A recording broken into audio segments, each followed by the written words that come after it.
A suspected arson attack on a hotel in County Galway that was earmarked to house asylum seekers. Helen McEntee, the Minister for Justice, has been speaking about this afternoon. Take a little listen to what she had to say. This was arson, and any type of crime like this, it has a strong penalty and people need to be held accountable. I want people to feel safe in this country. I want those who seek international protection to feel safe, but I also want them to know that they are welcome if they choose Ireland as a place to be protected. And I think the vast majority of people would hold that and share that same sentiment. There is absolutely no justification for what happened.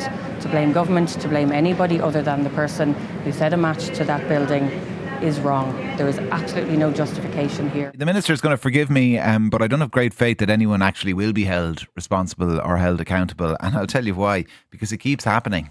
It's not just County Galway over the weekend. It has happened in Rooskey in County Roscommon more than once. It's happened in Buncrana in County Donegal more than once. It's happened in Rosslare in County Wexford and in Ballinamore in County Leitrim, Moville in County Donegal as well has seen a similar attack, as has Ballincollig in Cork, Kill in Kildare, Roscahill in Galway and several places around Dublin City and County. And do you know how many people have been held responsible? How many have been held accountable for all those acts of arson?